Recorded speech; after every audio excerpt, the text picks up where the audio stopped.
그 권리도 침해받았고. 당시 A씨를 담당한 의사 B씨는 오히려 자신이 난처한 상황이라고 하소연했습니다. 자기 결정에 따른 임신 중절 수술을 뜻하는 질병 코드가 없어 진단서를 발급할 수 없다는 겁니다. 현행 모자보건법 14조에는 산모의 건강이나 성폭력에 의한 임신, 친족 간 임신 등 임신 중절 수술 사유를 나열하고 있습니다.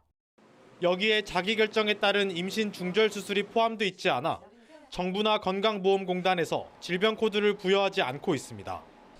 그런데 형법상 낙태 조항에 대해 지난 19년 헌법재판소가 여성의 자기결정권을 침해한다는 이유로 헌법 불합치 결정을 내렸습니다.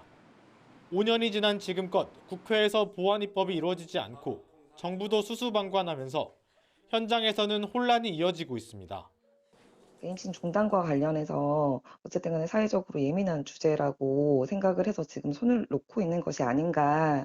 국회가 적극적으로 나서서 다른 나라 사례들을 좀 들어서 입법 문항을 만들어내는 것이 중요할 것 같고요. 임신부의 자기결정권을 보호하고 의사와 환자 사이의 갈등을 막기 위해서는 제도적 정비가 시급하다는 지적입니다. 여수시 의회가 8대 의회 후반기 출범식을 열고 본격적인 후반기 활동을 시작했습니다. 이번 출범식에는 백인숙 의장이 대표로 8대 전반기 의회를 이끌어온 전반기 의장단에게 공로패를 수여했습니다. 이어 정기명 시장은 축하와 함께 후반기 의장단에게 여수 발전과 시민 행복을 위해 공동 목표를 향한 파트너로서 변함없는 지지와 협력을 부탁했습니다. 여수시가 리듬 오브 더 나이트, 여수 캔들라이트 콘서트를 개최했습니다. 여수시는 문체부 공모 사업인 야간관광 특화도시 조성 사업에 최종 선정돼 여수 밤바다 촛불로 노래하다라는 주제로 4천여 개의 촛불을 밝히며 클래식 공연을 진행했습니다. 캔들라이트 콘서트는 바이올린, 첼로, 플룻, 클라리넷으로 구성된 국내 최고의 캔들라이트 공연팀 도담 앙상블이 직접 편곡한 10여 개 곡을 선보였습니다. 특별자치도 소식입니다. 제주특별자치도가 옛 탐라대학교인 하원 테크노 캠퍼스를 민간 우주산업의 중심지로 육성하기 위한 본격적인 행보에 나섰습니다. 제주도는 서울 광화문 포시즌스 호텔에서 하원 테크노 캠퍼스 입주 잠재 기업을 대상으로 투자 설명회를 개최했습니다. 하원 테크노 캠퍼스는 기회발전특구 1호로 지정돼 산업단지 총량 규제 예외를 적용받아 신규 산업단지 지정이 가능해졌습니다. 기업이 입주하면 다양한 인센티브를 제공받을 수 있습니다. 오영훈 지사는 하원 테크노 캠퍼스는 우주 관련 기업들의 이상적인 보금자리가 될 것이라며 대한민국 민간 우주 산업의 핵심 거점으로 발전시켜 나갈 것이라고 강조했습니다. 제주특별자치도가 민선 8기 후반기의 도약을 위해 대외협력특보, 중앙협력본부장, 대변인을 임용했다고 밝혔습니다. 오영훈 지사는 이날 도청 집무실에서 여창수 대외협력특보, 고시현 중앙협력본부장, 강재병 대변인에게 임용장을 수여했습니다. 새롭게 임용된 이들은 제주도정의 핵심 정책을 구체화하고 도민들이 실질적으로 체감할 수 있는 변화와 성과를 창출하는 데 전력을 다하겠다는 강한 의지를 밝혔습니다. 오영훈 지사는 이번 인사를 통해 각종 현안과 역점 시책 사업의 추진 동력이 한층 강화될 것이라고 말했습니다.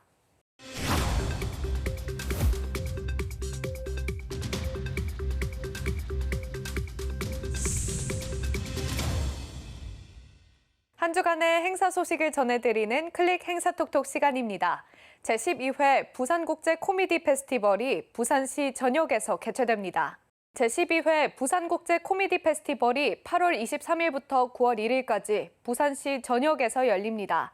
2013년 웃음바다로 첫 항해를 시작한 페스티벌은 아시아 최초 그리고 최대의 국제 코미디 페스티벌인데요. 국내외 코미디언들이 선보이는 공연과 프로그램으로 한류 콘텐츠 세계화에 앞장서고 있습니다. 공연뿐만 아니라 부대 행사로 코미디 세미나, 스쿨어택 등도 진행된다고 하니까요. 부산에서 유쾌한 페스티벌 즐기시길 바랍니다. 이번 여름엔 폭염과 열대야가 지속되면서 식중독이 발생할 가능성이 커 주의가 필요합니다. 조리된 음식은 가급적 2시간 이내에 섭취할 것을 권장하며 치킨이나 족발 등을 포장해서 먹는 경우 남은 음식은 반드시 냉장고에 보관하고 다시 먹을 때는 가열해서 섭취하는 것이 좋습니다. 지하수를 사용하는 가정에서는 반드시 식수를 끓여서 사용하고 그릇이나 조리기구는 열탕 소독을 거친 후에 사용해야 합니다. 아울러 손 씻기, 익혀먹기 등 식중독 예방 수칙을 준수하며 건강한 여름 보내시길 바랍니다. 뉴스 마칩니다. 함께해 주신 여러분 고맙습니다.